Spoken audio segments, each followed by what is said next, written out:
Welcome to day 11 on the Camino and the first episode of the Ask Gordon show. So thank you for your questions, and just as a reminder, if you post a question on a photo, I'm not going to take the time to go back through the photos to accumulate questions. So the questions that I'm going to answer are the questions that were submitted on the video. So in going forward here, I'm going to try to answer as many questions as I can today. If I don't get to your question, I'll kind of summarize who's left. But if you have any other questions, if additional questions want to be asked, post them now on this video. And keep in mind, keep them short, because I want to keep my answers fairly short. So the first question is from Bill C. from Hope, Arkansas. He simply asked, boxers or briefs? So I thought I'd start off with that. Rob asked about weight loss on the Camino, and day 11, I have no clue. I look at, I see myself in the mirror every day, so I couldn't tell you whether I have lost weight or not. I haven't seen a scale since I left the United States of America. But who knows what will happen at the end of this thing. Cindy asked, will this open doors to more adventurous travels around the world? And the answer is yes and no. Certainly, I've got a great team at Bernhardt Wealth Management, and having that great team has afforded me the freedom to take some time off. So last year I went to Costa Rica. This year's this is a big thing. I'm not going to do a big thing like this, but I would like to take more time off for myself to visit national parks, hike in national parks, see certain things around the world. So the answer to your question is yes, Cindy. Not sure if Germany's on the list soon, and I'm not sure how long you'll be there, but Esther asked, what brand of sandals are you wearing, and are they showing any wear? So I'm going to answer that question in two ways. Some people that I pass are wearing sandals on the Camino. I would not, personally, my feet are too sensitive. I'm afraid I'd still get a rock between the sandal and my foot, and that would drive me, I would be screaming like crazy if that happened. But I do wear a sandal in the evening. Once I get the shower and shave, then I take off those shoes and I wear a sandal. And the sandal I wear is that Chaco. I think if you can kind of see this, what I like about this is that's got that strap. And I hate something between the toes. And since I wear that doesn't show much wear. The shoes I wear on the Camino are a trail running shoe from Brooks. I'm not sure which brand. And it is beginning to show wear. I mentioned, I think, yesterday, day 10, that the heel, that little extra cushion in the heel, is actually blown out. So we'll see how that works. And when I get back to the States, I want to take these shoes to REI, turn them over, and set them next to a brand new pair and just take a picture to see how much wear and tear. So that will be shared certainly along the way. Bill asked the question about guidebooks, so I thought I wanted to point this out. So there is a guidebook by John Brierley. I'm going to say that out. That seems probably to be the most popular one. If you Google anything Camino, Brierley's Brierley, that's probably a very popular guidebook. I do have it. I do like referring to it. He actually has you walking across from Saint-Jean in France to Santiago in 33 days. I also have this other guidebook. It's by Anna Dintaman, D-I-N-T-A-M-A-N, and David Landis, L-A-N-D-I-S. That actually has me going across Spain in 31 days, which is my goal, to go across to Santiago in 31 days, and then on to Finisterre and possibly Muxia. So that's, again, for your information. If you Google, or Amazon, you'll get a lot of hits there. Amy asked, what seems to be the thing you think about most as you're walking? I suppose you could say, oh God, another step or another mile.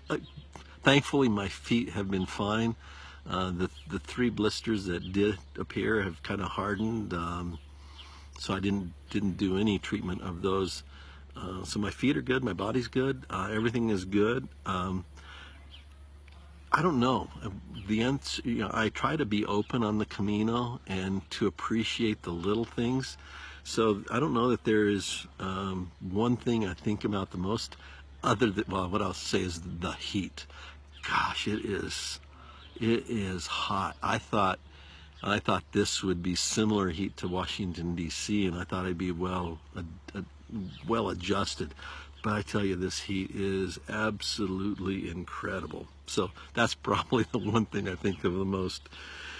Debbie said, what has been the most beautiful sight so far? Well,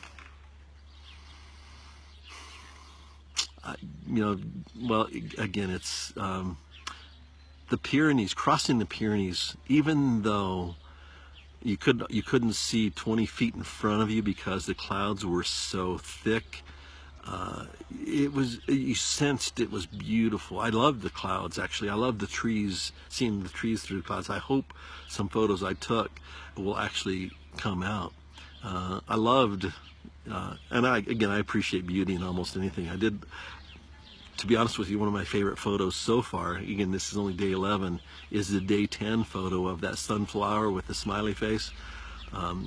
I absolutely love that photo. That made my day in so many ways, and I've shared it to so many people, and it's done the same thing. So I love the villages, these little villages that as you approach, most of them are sitting on a hill, maybe some of them are in a valley.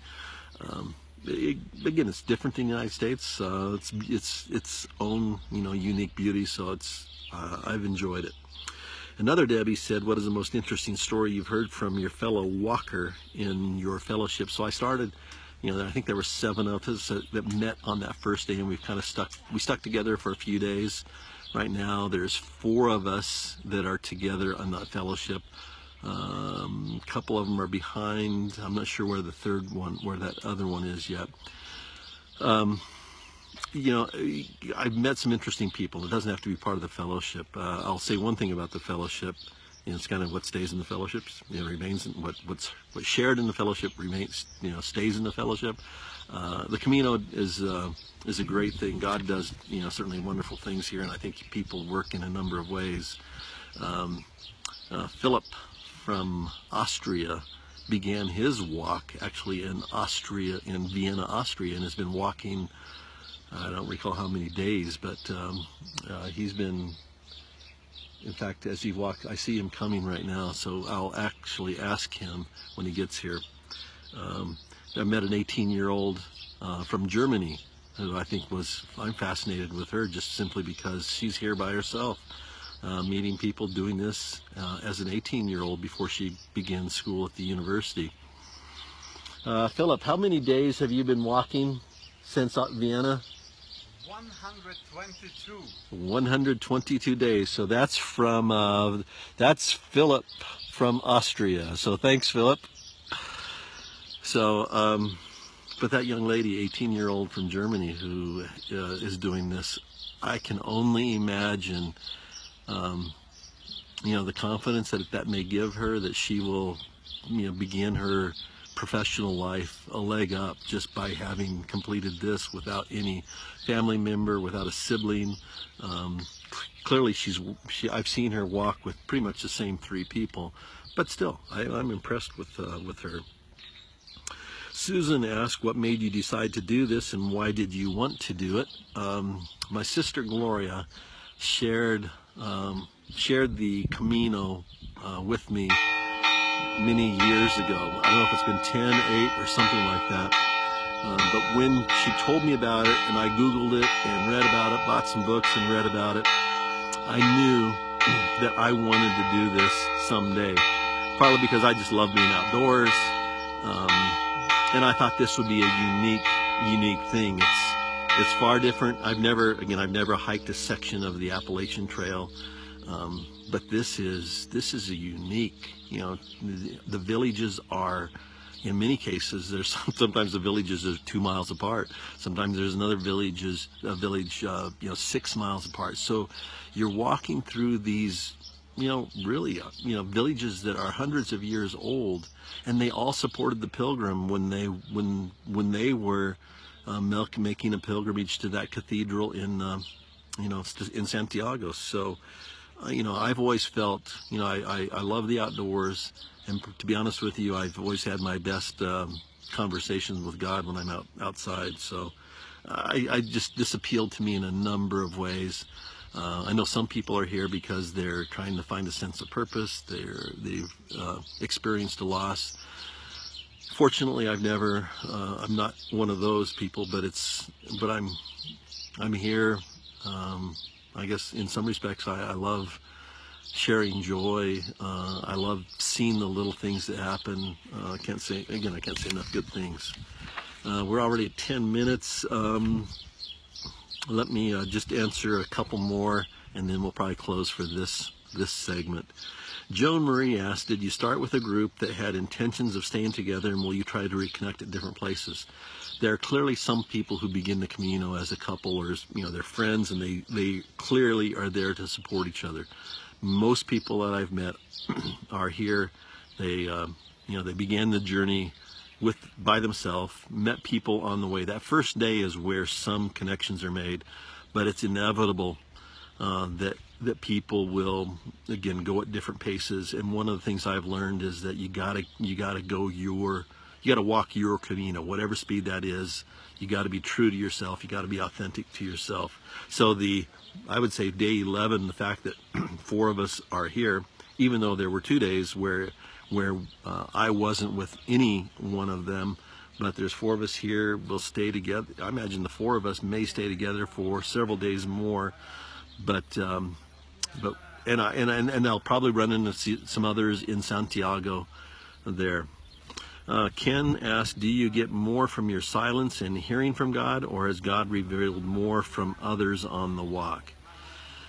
And Ken, I think everybody's probably going to have a different answer to that question. One of the things, once I crossed the Pyrenees, I was very thankful that Julia and I connected. I think we supported each other. That was a tough walk. So I'm very thankful she was there, that we had this, the fellowship that started right off the bat. There's other times, there's clearly times where I felt, and I've learned that relationships are important, and you gotta, there are times you do have to support, but I also learned here that you gotta, again, walk your own Camino. I've actually probably gotten some of my best insights when I'm walking by myself, because it's my time alone. There's no conversation. I don't have to worry about keeping up with somebody, staying up with somebody, or again, helping support them. It just is, I can enjoy the little things on the Camino, like an ant trail, that's fascinating to me to see, not to see it, but to see it in a new way, and to appreciate it in a new way. So I think for me, I probably get more by being alone, and when I'm walking, I'll see more people alone. So I sense that's probably the case, but I think there's exceptions to every rule. So I'm again pushing 14 minutes, so I'm going to close out this segment of Ask Gordon. I do have a question from John asking about my health, Verla asking about the trail and roads, Kirk asking about animals, Sharla asking about food, Jen asking about something I've learned, Les asking a question about looking back and looking forward. Those will be the first to be answered on the next segment of Ask Gordon. So if you have other questions, feel free to submit them. Don't submit them on the previous video. Submit them on this video, and I will add them to the list and sit down when I have time on a day like today, where I get into a location and can shower and wash my clothes, grab something to eat, and can sit down and enjoy just a relaxing time. I'll record more in the future. So thanks for your prayers and support.